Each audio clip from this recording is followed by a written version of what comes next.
pues no saben cómo reaccionar.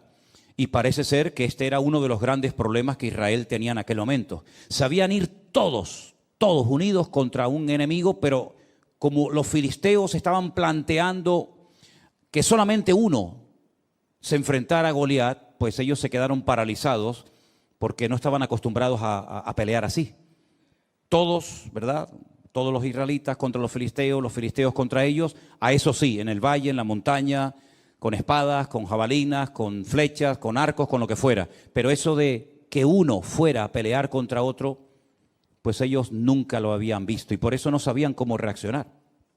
Y es que las pruebas que van a venir a nuestras vidas no siempre van a venir igual, pero las pruebas que han venido a nuestra vida y que con la ayuda del Señor hemos logrado superar, nos tienen que preparar y nos tienen que ayudar a reconocer cómo actuar en las pruebas que van a venir sí o sí a nuestra vida, ¿verdad?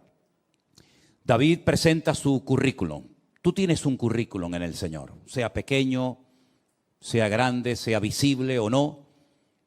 Tú tienes un bagaje, tú tienes una trayectoria con el Señor. Lógicamente unos pueden hablar de más cosas que otros, pero lo que está bien claro es que David en ese momento no podía presumir de ser un soldado en el ejército de Saúl, porque no tenía la edad para hacerlo.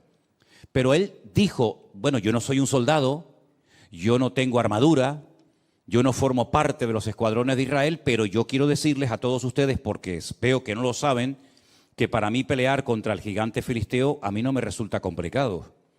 Porque yo sí sé lo que es pelear uno contra uno. Yo no sé lo que es ir a la guerra con un montón de soldados que me respalden. Pero yo cuando fui a pelear con el león nadie vino a ayudarme. Y lo vencí.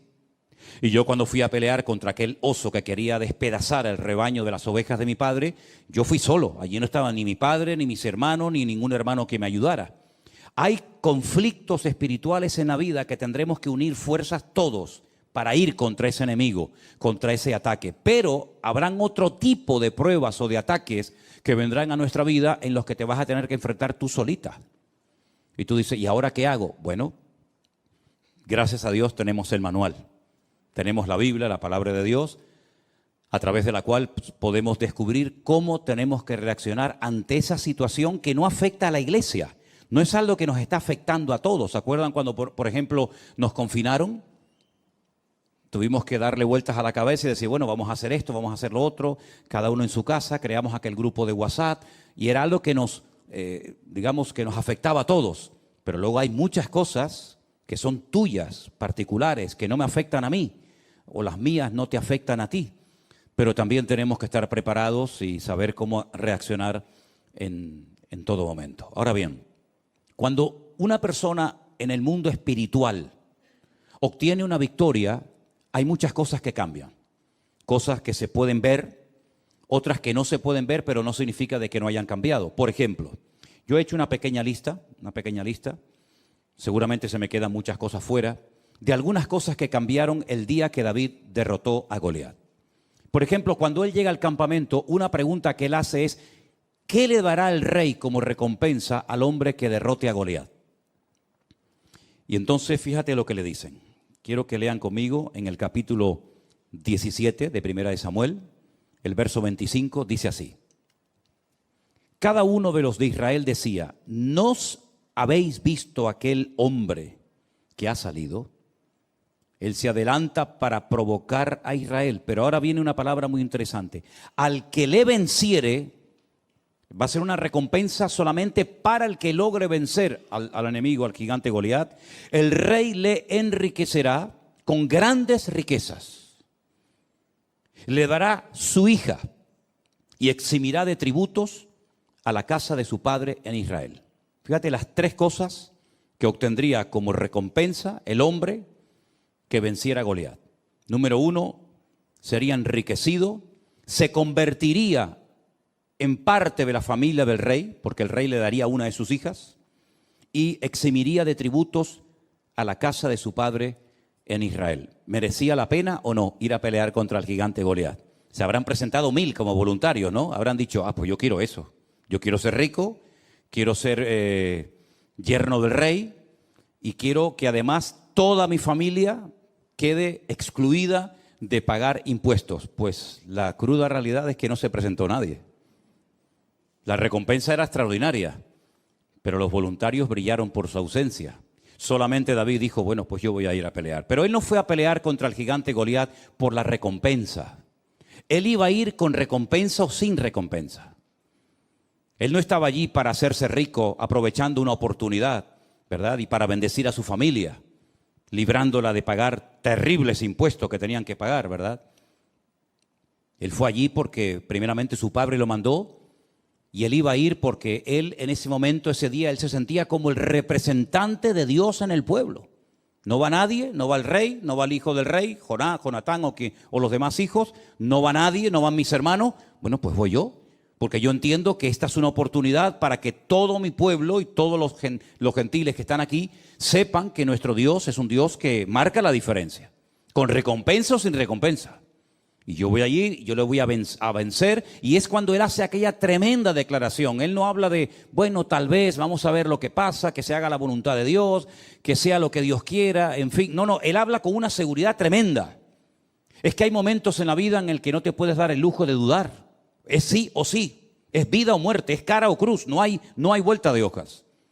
Él no dice, bueno, en algún día tal vez vamos a ver si llevas 40 días molestándonos por la mañana, por la tarde y por la noche, pues vamos a ver si poquito a poco. Es que esa batalla no se iba a ganar poquito a poco. Mira, hay cosas en tu vida y en la mía y en la de todos y cada uno de nosotros que poco a poco las vamos a ir superando. ¿Estamos de acuerdo?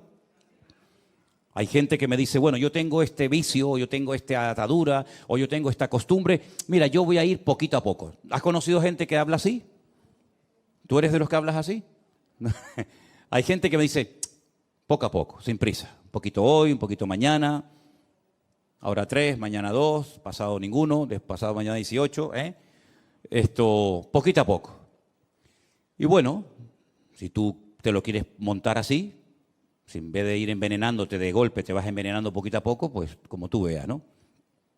Pero es que hay otras cosas en la vida, si quieres llegar a un cierto nivel de madurez, que tienes que vencerlas de golpe. Todo o nada. Y David era un hombre de los que era todo o nada. O yo voy y me mata, o yo voy y lo mato a él. No hay término medio. Porque fíjate que además David hace una cosa muy interesante, y es que él primeramente, antes de matar al filisteo, le lanza aquella piedra y la piedra no lo mató. La piedra lo hirió, dice que se le clavó en la frente y claro, el dolor tuvo que ser tremendo. Una piedra con una honda es como un tiro, pero realmente la piedra no mató a Goliat, lo derrumbó, pero Goliat seguía vivo. Si se lo llegan a llevar los filisteos a su campamento, lo curan y este hombre a los pocos meses o a las pocas semanas está otra vez igual, allí parado desfallando al pueblo de Israel. Entonces David dice que salió corriendo y con la misma espada con la que quería Goliat matarlo a él, dice que él le cortó la cabeza. Y entonces sí, ya con la cabeza cortada, ya muerto el perro, se acabó la rabia, ¿verdad? Dice que cogió la cabeza y se la enseñó a la gente, dijo, ya está, se acabó. Es decir, que hay cosas que se pueden superar poco a poco, pero hay cosas que tienes que ser radical, tremendamente radical, porque o las vences tú a esas cosas, o ellas te van a terminar destruyendo y matando tu vida espiritual. Entonces David entendió que era un día clave en la historia del pueblo de Israel. Hay días en nuestras vidas que son claves. Hay días que marcan algo en el mundo espiritual, que se queda como una especie de marca indeleble en el mundo espiritual, que marcan una diferencia. Por ejemplo, el día que Abraham estuvo dispuesto a sacrificar a su hijo, eso quedó ahí marcado para el resto de la historia. El día que Jacob peleó con aquel hombre que dice la Biblia, no te dejaré, no te voy a soltar hasta que no me bendigas, ese día fue un día clave en la vida de Jacob.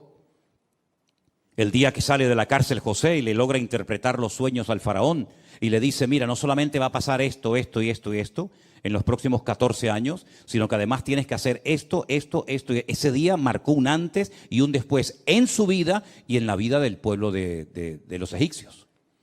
Así que hay muchos días que se presentarán en nuestra vida, digamos que, bueno, sin pena ni gloria, por así decirlo, pero hay otros días que son claves, ahí tienes que dar la talla, ahí no puedes dudar.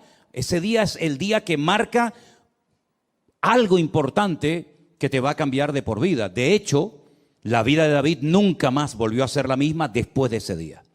Ese día, o al poco tiempo de ese día, comenzaron a ocurrir cosas muy interesantes. Vamos a leer algunas. Capítulo 18, verso 1. Aconteció que cuando él hubo acabado de hablar con Saúl, porque después de derrotar al gigante, él fue, habló con Saúl. Claro, el libro de Samuel a veces como que confunde un poco, porque se conocían o no se conocían. Bueno, como no está en orden cronológico, podemos tener diferentes opiniones. Pero lo que está bien claro es que David habló personalmente con el rey Saúl el día que derrotó al gigante Goliat. Y en ese día, en esa conversación, estaba presente un muchacho llamado Jonatán, que era el príncipe de Israel, el futuro heredero, el hijo del rey. Y aconteció que cuando él hubo acabado de hablar con Saúl, el alma de Jonatán quedó ligada con la de David y lo amó Jonatán como a sí mismo. Claro, los mal pensados, los de mente corrupta y los perversos, siempre le quieren dar una interpretación incorrecta al texto. Pero allí se fraguó y nació una amistad preciosa entre Jonatán y David, entre David y Jonatán, una amistad limpia, una amistad pura, una amistad verdadera. Y como él llegó a escribir tiempo más tarde, es mejor un amigo que a veces un hermano, ¿verdad? Entonces, eso es algo que ocurrió ese día. Ahí empezó una amistad, una relación entre amigos preciosa. Segunda cosa que ocurre, vamos a leer a partir del versículo 6, si os parece. Aconteció que cuando ellos volvían, cuando David volvió de matar al filisteo, salieron las mujeres de todas las ciudades de Israel cantando y danzando para recibir al rey Saúl, con panderos, con cánticos de alegría y con instrumentos de música. Y cantaban las mujeres que danzaban y decían: Saúl hirió a sus 1000 y David a sus 10,000. No le gustó la letra al caballero. La letra no le hizo mucha gracia. Porque dice que Saúl se enojó en gran manera y le desagradó este dicho. Y dijo: a David dieron 10,000 y a mí 1000. No le falta más que el reino. Se picó. El caballero se picó. Y desde aquel día Saúl no miró con buenos ojos a David. ¿Qué te parece? Desde aquel día las cosas cambiaron. Hemos obtenido una victoria tremenda, pero a partir de ese día Saúl se la sentenció al rey David. Aconteció que al día siguiente, fíjate qué cosa, esto ya es el mundo espiritual. Al día siguiente de esa reacción de enojo, de esos celos ridículos y absurdos, al día siguiente un espíritu malo de parte de Dios tomó a Saúl y él desvariaba en medio de la casa. David tocaba con su mano como los otros días y tenía Saúl la lanza en su mano. Y arrojó Saúl la lanza diciendo: enclavaré a David a la pared. Pero David lo evadió 2 veces. Fíjate las cosas que comienzan a cambiar a raíz de la gran victoria que ha beneficiado a todo el país, incluido al rey. Enojo, rabia, celos, envidia. ¿Qué te parece? ¿Buscó David en algún momento la reacción de Saúl de esta manera? Jamás. Pero hay cosas que tú no puedes evitar. Hay algunas cosas, muchas cosas podemos evitar en la vida, pero hay otras muchas cosas que, por mucho que le des vueltas a la cabeza, hay cosas que no puedes evitar. Y una de ellas era que Saúl odiara y le tuviera unos celos enfermizos al joven David. Desde aquel día no lo miró bien. Unos celos tremendos. Y el resto de sus años los dedicó a perseguir a David. David al final saben que tiene que huir.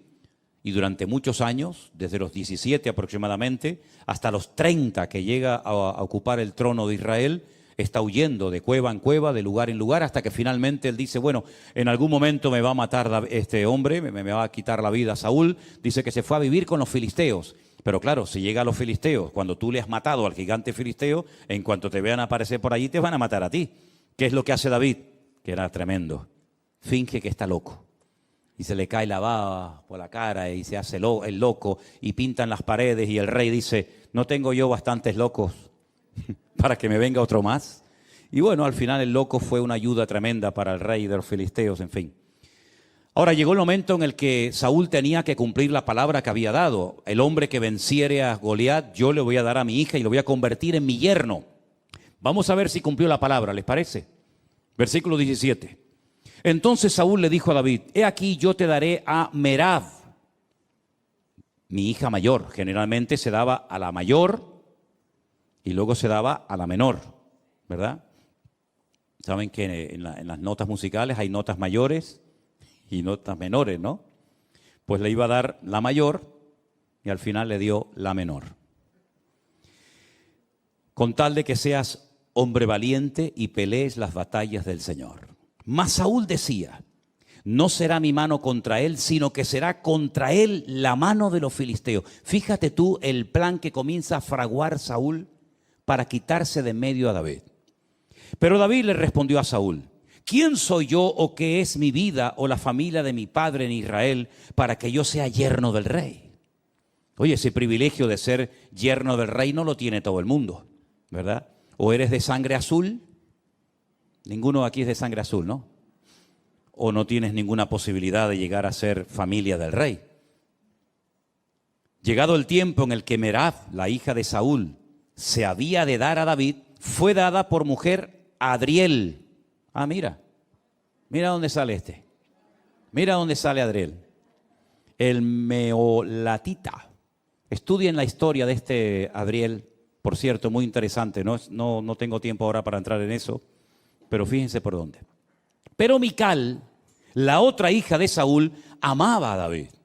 Y fue dicho a Saúl y le pareció bien a sus ojos. Y Saúl dijo, yo se la daré para que le sea por lazo y para que la mano de los filisteos sea contra él. Me dejan que les diga una cosa. No se sorprendan. Creo que nunca he dicho esto, pero hoy se lo comentaba a Elena y digo, oye, vamos a dejarnos de tener pena y compasión de Saúl. Saúl era malo, Saúl era malo, Yo durante años me daba pena, ¿no? Me daba esa cosita, esa tristeza por Saúl. Decía, pobre hombre, fíjate tú y tal. Pero es que Saúl era malo. Saúl era malo. ¿Y una persona mala en qué piensa? En cosas malas. Dice la Biblia en Romanos 8, los que son de la carne, ¿en qué piensan? En las cosas de la carne. Y los que son del Espíritu, ¿en qué piensan? En las cosas del Espíritu. ¿La cabra dónde tira? Al monte. Así de claro. Saúl era malo, pero sabía fingir y sabía aparentar. Yo te voy a dar a mi hija. Ese privilegio no lo tiene nadie en Israel. Se ve que las dos hijas, la mayor Merab y la menor Mical, en ese momento eran solteras. Y claro, oye, es un detallazo por parte del rey permitirle casarse con una de sus hijas. Entonces él va a quedar bien ante la gente, pero es que en el fondo esa no es la intención de Saúl. La intención es que los mismos filisteos acaben con la vida de David. Y mira lo que él intenta hacer. Saúl le dijo, yo se la daré para que sea lazo, para que la mano de los filisteos sea contra él. Dijo pues Saúl a David por segunda vez, tú serás mi yerno hoy. Mandó Saúl a sus siervos, hablad en secreto a David, diciéndole, he aquí el rey te ama y todos tus siervos te quieren bien. Sé pues yerno del rey. ¿Verdad? Siempre el rey rodeándose de pelotas, siempre rodeándose de gente que le reía las gracias al rey, como hay muchos hoy en día que se juntan con gente que a todo le dicen que sí, ¿verdad? Los criados de Saúl hablaron estas palabras a oídos de David, y David dijo, ¿os parece a vosotros que es poco ser yerno del rey, siendo yo un hombre pobre y de ninguna estima? Des en cuenta, por ejemplo, que David no era una persona pudiente económicamente hablando. David era un simple pastor de ovejas, que encima no eran ni de él, eran de su padre. Era el menor de la familia, no tenía ninguna posibilidad de una buena herencia el día de mañana. Incluso hay comentaristas por ahí que opinan que David fue, concebido fuera del verdadero matrimonio, ¿no? Bueno, sea como sea, el tema es que David jamás se le hubiera pasado por la imaginación llegar a estar emparentado con el rey de Israel, el hombre más importante del país. Y él lo tiene claro, él dice, yo no tengo ninguna posibilidad de llegar a ser el yerno del rey. Pero fíjate qué interesante. Los criados de Saúl le dijeron esta respuesta. Le dieron estas palabras y Saúl dijo, decidle así a David, el rey no desea la dote. La dote era algo muy importante, ¿sabes? Mi hija, para que sea tu hija, me tienes que dar 20 camellos, 30 ovejas, etcétera, etcétera.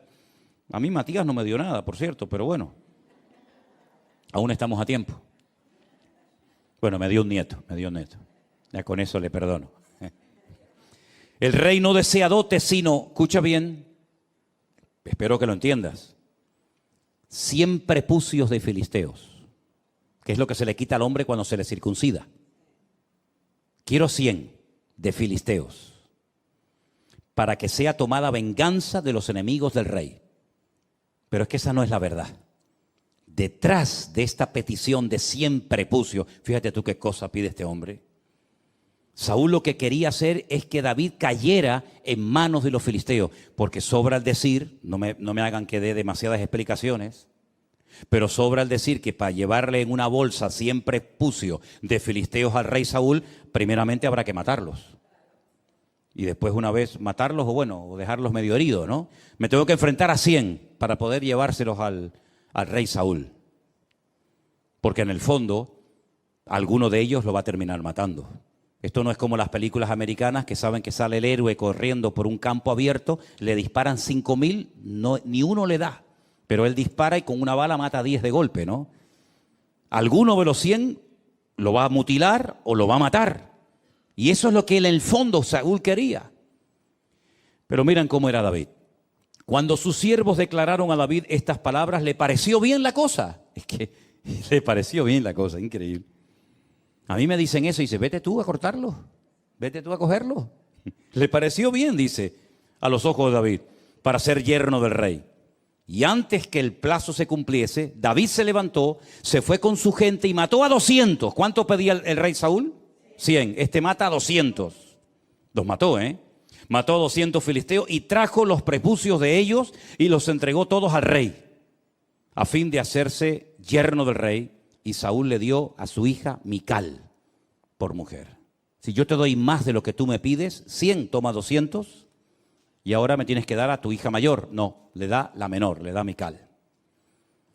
Pero Saúl, viendo y considerando que el Señor estaba con David y que su hija Mical lo amaba, tuvo más temor de David y fue Saúl enemigo de David. ¿Cuánto tiempo? Todos los días. Todos los días de la vida que duró, odiaba y no podía ver en pintura a David. ¿Qué te parece? El ungido, este era el ungido. Imagínate los que no eran ungidos, ¿no? Este era el ungido de Jehová. Este era el que tenía que ser un ejemplo a la grey. Este era el que tenía que ser agradecido porque por fin había aparecido un desconocido y había arreglado el problema nacional de deshacerse del cuerpo, de la vida del gigante Goliat. Y mira cómo le paga, tratando de matarlo, tratando de desacreditarlo, persiguiéndolo de noche y de día por todas partes, con unos celos que en vez de cortarlos, los fue alimentando día a día. Y al final, si ustedes leen la historia de Saúl, que la encontramos en la Biblia, la vida de Saúl fue un auténtico desastre. Mató a sacerdotes, le echó la culpa al pueblo de muchos actos de desobediencia que hizo a lo largo de su vida. Se fue a consultar con una adivina en un pueblo llamado Endor, en el norte de Israel.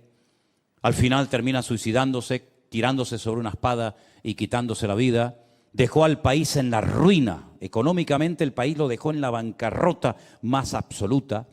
Los filisteos incluso se atrevieron a robar y llevarse a su terreno el arca de la alianza, que ya saben lo que era el arca de la alianza, ¿verdad? En aquellos tiempos. Es un auténtico desastre. Y no me digan a mí que Saúl no tuvo ayuda y buenos consejeros, como por ejemplo el profeta Samuel, que le decía lo que tenía que hacer, lo que no tenía que hacer. Espérate, no hagas esto, no te precipites, no corras, espera. Sin embargo, echó por la borda su vida. Así que cambios, pues mira, en lo espiritual todos los que quieras y más. Se convierte en yerno del rey, empieza una hermosa amistad con su hijo, con Jonatán, con el príncipe de Israel. Se desatan los celos de Saúl con la intención de matarlo, se convierte en un rey falso que aparentemente te quiere bendecir, que aparentemente te quiere ayudar, pero en el fondo lo que quiere es quitarte de en medio, ¿verdad? No, yo quiero que seas mi yerno.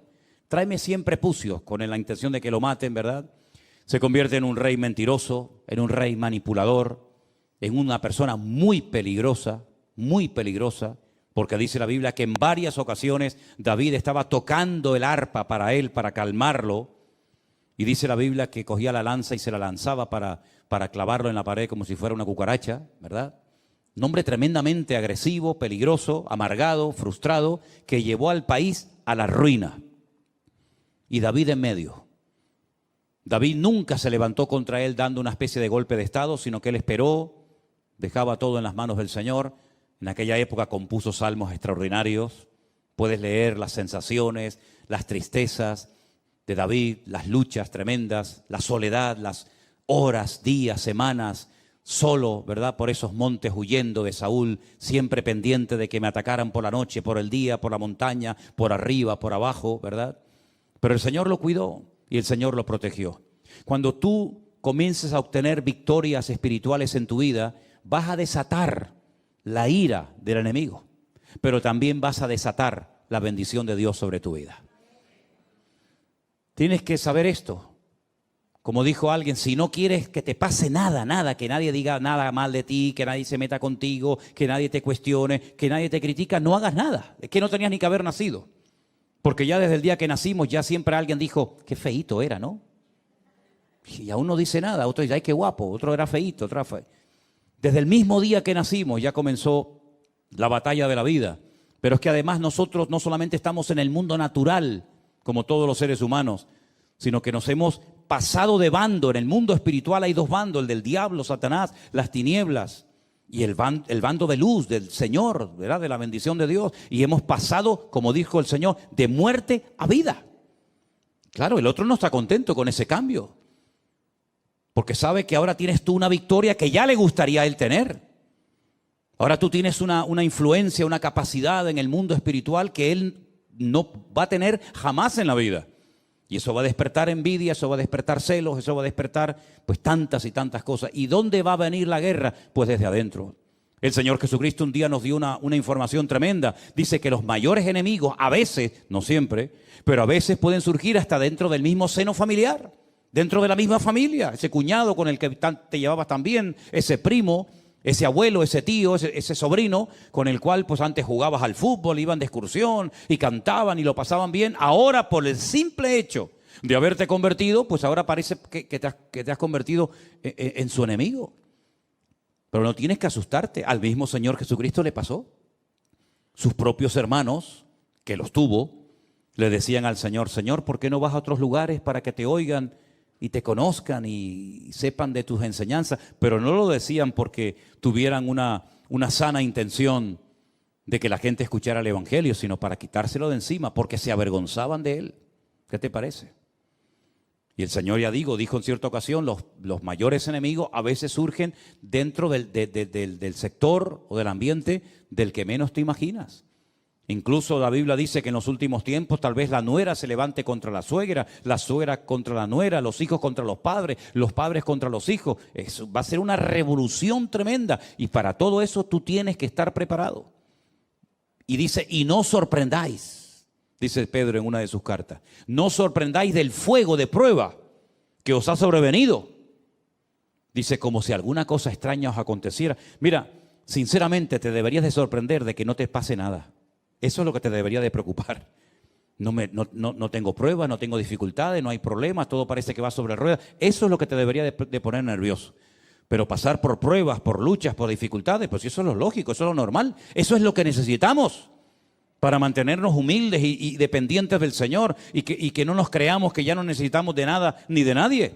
Por eso Pedro dice, no os sorprendáis, hermanos, del fuego de prueba que os ha sobrevenido, como si alguna cosa extraña os aconteciese, sino tener en cuenta que las mismas pruebas que tú estás pasando, o mayores, las están pasando nuestros hermanos en otras partes del mundo. Por lo tanto, no es cuestión de una ridícula resignación y decir, bueno, a mí me tocó esto y aquí... No, sino, oye, levántate, pelea, lucha, pelea la buena batalla, dice la Biblia. Pablo dice, pelea, esfuérzate, echa mano de la vida eterna. Él habla de una armadura, él habla de casco, él habla de espada, habla de yelmo. Es decir, él está empleando incluso hasta términos militares, porque la guerra espiritual es real y tú tienes que saberla. Y no derrumbarte, no venirte abajo y decir, bueno, ¿qué me está pasando? No sé, yo estoy leyendo la Biblia, estoy orando, estoy haciendo las cosas bien. ¿Por qué me pasa eso? Pues precisamente por eso. Precisamente por eso, porque estás sacudiendo el avispero. ¿Quieres coger miel? Claro, es muy fácil ir a un supermercado, a una tienda y coger de la estantería un bote de miel. Claro, a ti no te ha costado nada, pero vete a buscarla. Vete a buscar miel. Hay países donde hay gente que son recolectores de miel y tienen que descolgarse con unas cuerdas tremendas y untarse el cuerpo con barro y llevar antorchas y humo, porque tú te vas a meter en el avispero y le quieres robar a la abeja la miel. Tú date cuenta que una cuchara, una simple cuchara de miel tarda toda una vida, una abeja. Por poco me sale oveja. Una abeja tarda toda una vida para hacer una cucharada de miel y tú se la vas a quitar. Y dices, de aquí, de eso nada. Y vas a matar a la reina y te vas a meter en el panal. Y salen picados por todas partes. Y hay gente que incluso ha muerto porque son alérgicos, ¿verdad?, a las picaduras de las abejas. Y si tú quieres obtener grandes victorias en tu vida, pues vas a ser picado y vas a ser atacado por todas partes. Pero dice la Biblia, mayor es el que está en ti que el que viene contra ti. ¿Cuántos dicen amén? Así que David supo perfectamente que su vida nunca más iba a volver a ser la misma. Al poco tiempo, por la mala cabeza, por la mala actitud, por los pecados, por la constante actitud de desobediencia de Saúl, Dios dijo, basta. Y esto sí que es terrible. Para mí esto es lo peor que le puede pasar a un ser humano en la vida cuando Dios dice basta. Y lo ha hecho en varias ocasiones, ¿eh? Lo hizo con Faraón.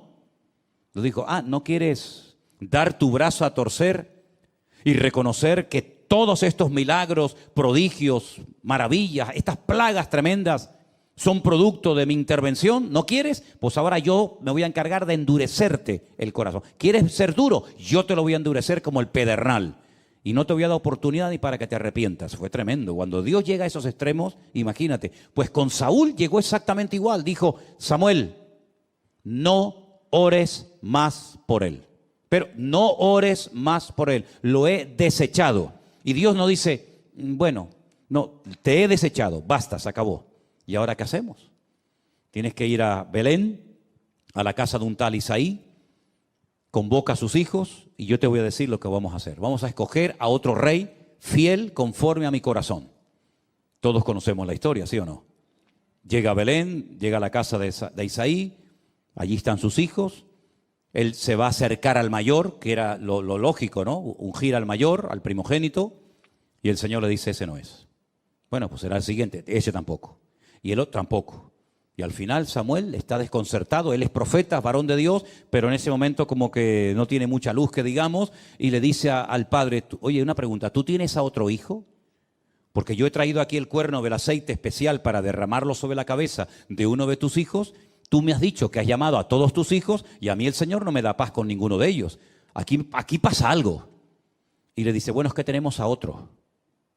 ¿Cómo que tienes a otro? ¿Y por qué no lo has llamado? ¿Qué cosa, no? Ni su propio padre lo llamó. Cuando le dijo Samuel, llama a todos tus hijos. Y a David no lo llamó. ¿Qué te parece? Dile que venga.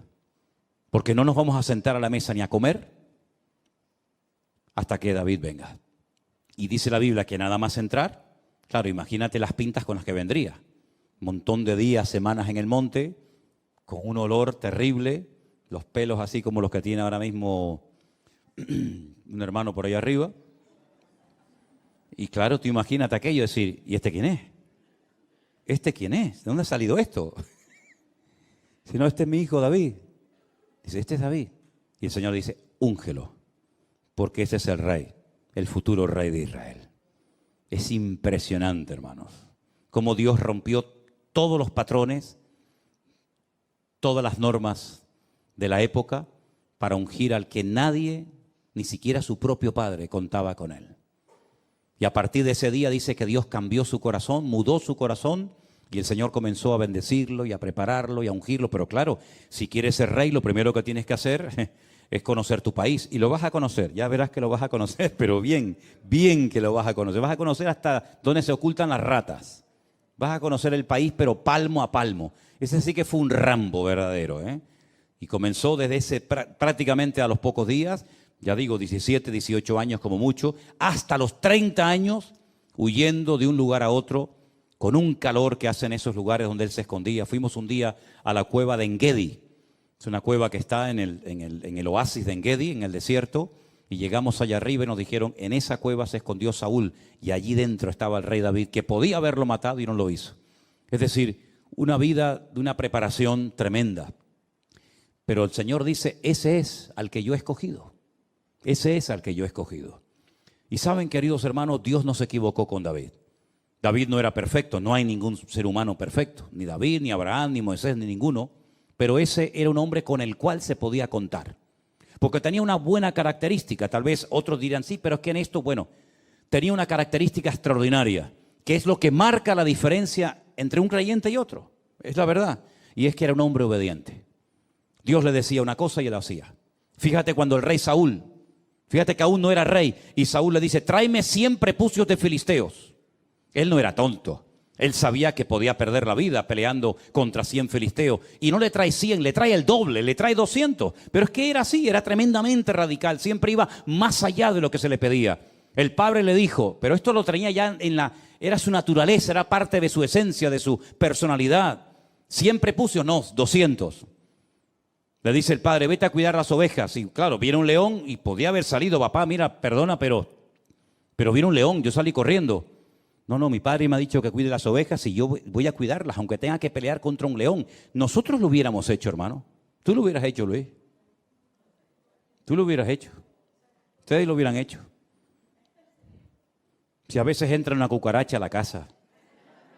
Una cucaracha.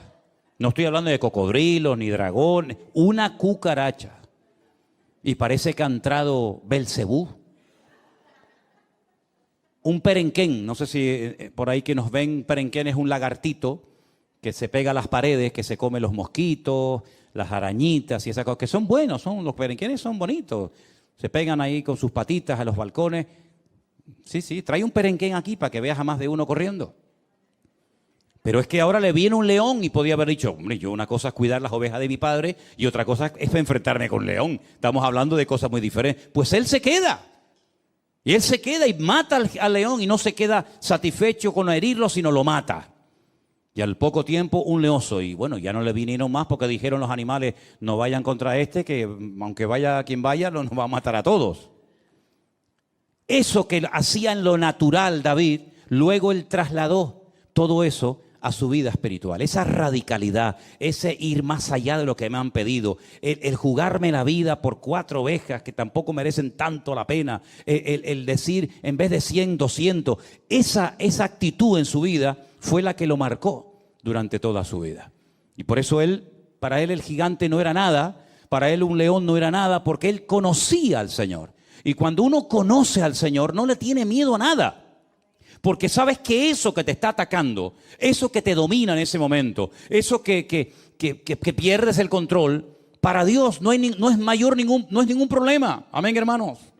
Nuestro Dios es mucho más grande que una enfermedad, que un dolor, que un desánimo, que una tristeza, que la pérdida de un ser querido, que lo que sea, no hay nada que se pueda comparar con el poder de nuestro Dios. Fíjate que David simplemente necesitó una piedra. Pero no porque él dijera la piedra va a matar a Goliat, no, porque él en lo que confiaba no era en la piedra, él confiaba en el poder del nombre de su Dios. Pero tengo que utilizar algo, ¿verdad?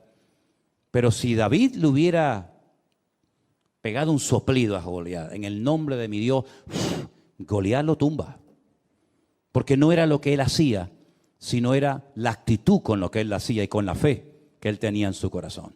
Entonces todos nuestros actos en la vida, todas nuestras palabras, todas nuestras decisiones tienen que estar empapadas y respaldadas por decisiones de tipo espiritual. Cuando tú quieres vencer un vicio, cuando tú quieres dejar un hábito, cuando tú quieres superar un dolor, una pérdida, un desánimo, una enfermedad o lo que sea, lo que en el fondo te tiene que motivar no es bueno, ya vencí yo esto, ya me pongo ya la medalla, ¿no? Sino que es una oportunidad para demostrar el poder de nuestro Dios. Y nosotros deberíamos estar dispuestos a hacer cualquier cosa con tal de que a Dios se le reconozca en ese colegio, en esa universidad, en esa oficina, lo que sea. Que sepan siempre que lo que nos motiva no es el orgullo, la ambición personal, el deseo de protagonismo, de que nos miren, de que nos admiren, sino que el objetivo cuál tiene que ser, dar la honra y la gloria a nuestro Dios. Y David entendió que ese día era un día maravilloso, porque ese día todos los ojos de Israel iban a estar mirando aquel valle de Elam, donde derrotó al gigante Goliat. Él sabía que ese día era un día histórico, como en el monte Carmelo, Elías sabía que todos iban a ser así y todos iban a estar mirando a ver qué pasaba en aquel lugar. Hay momentos en los que todos van a estar mirando y es el examen, es el test, es la prueba por la cual tendrás que pasar y sacar buena nota para que al final la gloria y la honra se la lleve el Señor. Así que en vez de quejarte, en vez de asustarte, en vez de salir corriendo, dice, no, momento. Yo tengo una oportunidad de oro para demostrar que mi Dios es diferente. ¿Qué es lo que usted me ha dicho que tengo? ¿Esto? ¿Esto es lo que usted dice que tengo? Muy bien, perfecto. Démelo. Te pones de rodillas en tu habitación. Hazme caso, por favor. Hazlo, que funciona. Señor, mira lo que me dijo que me quedan 3 meses de vida. Mira las analíticas, mira los exámenes que me han hecho. Estos, que son los que han estudiado, los que han estado años y años para sacar esta conclusión, me dicen que yo, que soy tu propiedad y que soy tu hijo, me dan 3 meses de vida.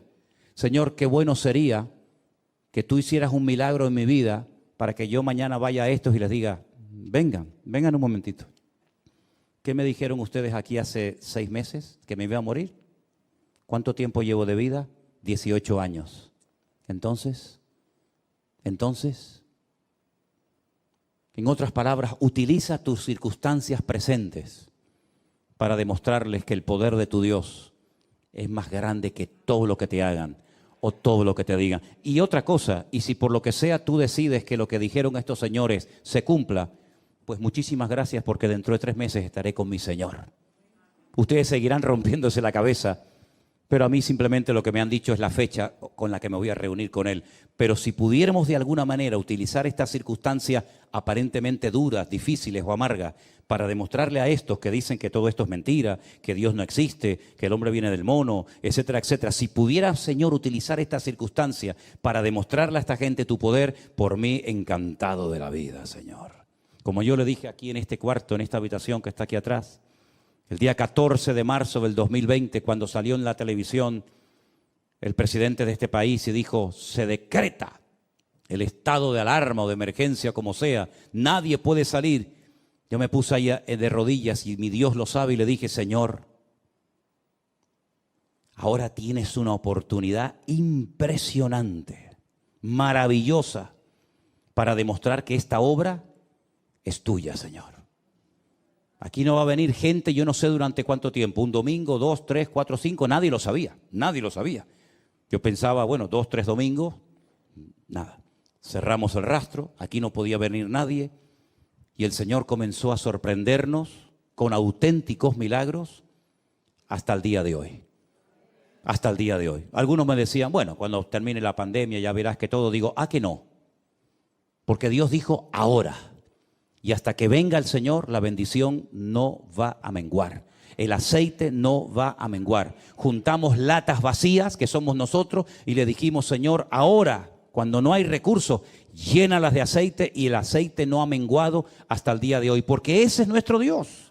Cuando otras iglesias de miles y miles de miembros, y sé lo que digo,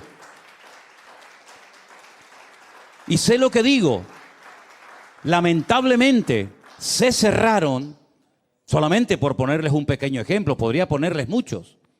Pero cuando yo conocí a unos hermanos, que no sé si me estarán viendo ahora, son de California, de Los Ángeles, creo que viven por allí en un desierto, no me acuerdo cómo se llama aquel lugar, pero es un desierto, Pues Cuando yo les dije, hermanos, los conocí en Israel, después estuve con ellos en Estados Unidos, ¿a qué iglesia van ustedes? Y me dicen, nosotros íbamos a una iglesia, pero en el tiempo de la pandemia se cerró, como todas. Digo, sí, ya lo entiendo, pero ya terminó la pandemia. ¿Y ahora qué? Dice, no, el pastor nos juntó, no se transmitió, no se hizo nada durante el tiempo de confinamiento y el pastor nos juntó y nos dijo que se iba a cerrar la iglesia. Que cada uno se buscara la vida, unos se reunían en casas, otros se fueron a otra iglesia, otros no se fueron a ninguna parte, lamentablemente. Cerramos la iglesia, dijo el pastor. Y yo le dije, perdone que le haga esta pregunta, no la suelo hacer sinceramente porque no es algo que me quita el sueño ni me preocupa, pero en este caso sí me atrevo a preguntarle, ¿y cuántos seréis en la iglesia? ¿Cuánta gente se congregaba en aquel momento? Y si éramos 2.000 miembros. Digo, 2.000 miembros. 2.000. Y cerró la iglesia. Digo, ¿y por qué? Dice, porque no había recursos para pagar la luz, el agua, los teléfonos, el alquiler. Digo, con 2.000 personas. Y nosotros que éramos 4 gatos y un perro herido. 2.000 personas y cierran la iglesia. ¿Pero cómo puede ser esto? ¿Y la cerró? La cerró, pero te digo un ejemplo. Te podría contar muchos más. Entonces cuando yo le dije al Señor, Señor, se nos viene un gigante imponente, tremendo. Pero si tú quieres, Señor, si tú dices, ahora esta iglesia va a ser usada para tu honra y para tu gloria. Y ya lo creo que lo fue. Ya lo creo que lo fue y lo sigue siendo. Porque el Señor es fiel. Y cuando ponemos nuestra piedrita en el bolsillo y decimos, Señor, yo nada más tengo una piedra. El tipo mira cómo viene, pero yo voy en el nombre de mi Dios. El Señor sorprende. Y el Señor bendice. Y el Señor demuestra que la iglesia no es tuya ni mía. La iglesia es de Él. Y dice la Biblia que Él la sustenta y Él la cuida. Por eso yo creo, y termino,